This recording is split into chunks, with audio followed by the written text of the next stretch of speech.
Assalamualaikum warahmatullahi wabarakatuh.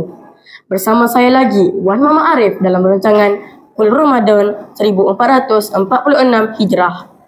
Alhamdulillah, pada hari ini kita sekali lagi bersama Al-Fadil Al-Ustaz Zulkifli bin Rafa, Guru Pendidikan Islam Sekolah Kebangsaan Datuk Hashim. Pada hari ini kita akan membincangkan tentang perkara-perkara yang membatalkan puasa. Dipersilakan Ustaz. Okey, terima kasih kepada adik Arif. Terima kasih juga pada TV PSS kerana menjemput saya pada pagi ini dalam rancangan Bulan Ramadan. InsyaAllah pada pagi ini kita berkongsi dengan sidang anak didik hadirin yang daripada saya perkara-perkara yang membatalkan puasa. Pertama, perkara-perkara kata puasa ialah makan dan minum. Maksudnya bulan puasa kita tak boleh makan dan minum lah. Kalau kita makan dan minum, maka puasa kita secara automatiknya terbatal. Yang kedua, gila. Orang gila ni tak perlu puasa. Kalau puasa pun tak ada. Dia salah satu perkara yang membatalkan puasa. Yang ketiga ialah murtad. Maksudnya orang kafir. Orang kafir dan orang murtad tak perlu puasa lah. Kalau puasa pun tak ada apa juga. Yang keempat, bagi yang sudah berkahwin, ialah bersetubuh. Tak boleh melakukan persetubuhan pada waktu siang hari. Tapi pada malamnya tak menjadi masalah. Sebagaimana firman Allah Subhanahu Wa Taala, "Uhilla lakum lailatas syamir rafasu ila nisaikum." Dihalalkan bagi kamu melakukan persetubuhan pada malamnya.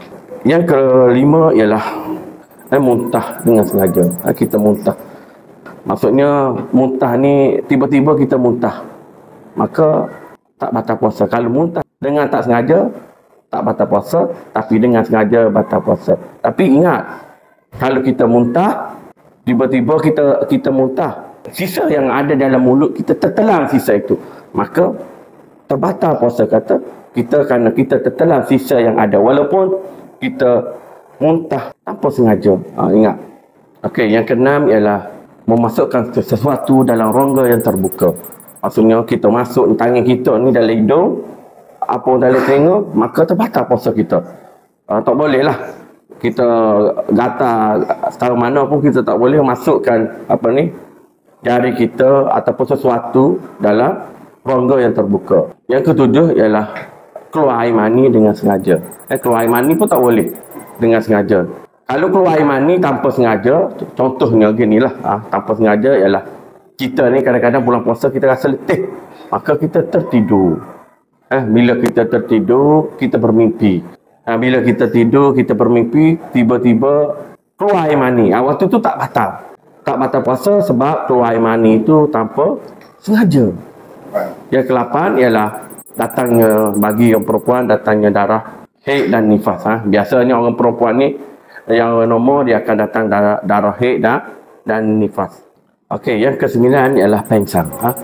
Pengsang sepanjang hari adalah salah satu perkara yang membatalkan puasa. Tapi kalau pengsang separuh hari, maka kata Imam Nawawi dalam kitab Al-Majmu', sah lagi puasa dia. Allahu a'lam.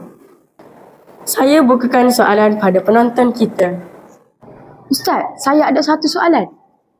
Batal atau tidak puasa kita jika kita makan tanpa sengaja? Okey, terima kasih kepada adik Amsah yang bertanya tadi. Batal tak puasa kalau kita makan dan minum tanpa sengaja? Okey.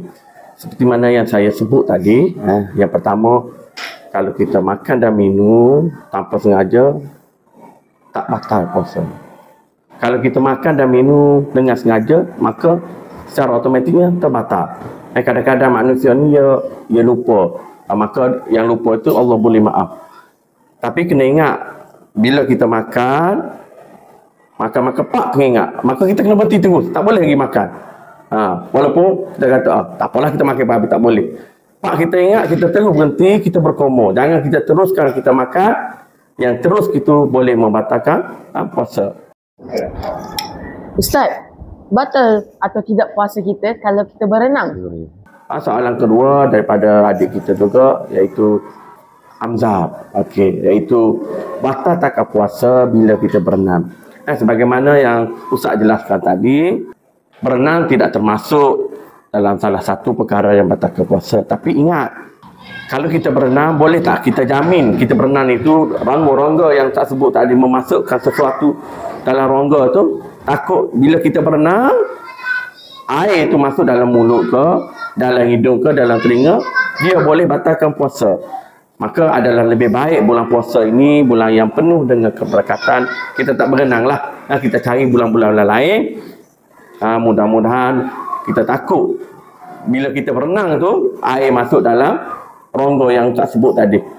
Salah satu perkara yang membatalkan puasa. Okey, sekian, terima kasih. Wallahu alam. Diharap para penonton mendapat manfaat dengan perbincangan kita pada hari ini. Sekian dahulu daripada saya. Jumpa lagi pada episod seterusnya. TV Inspirasi, wadah informasi untuk semua.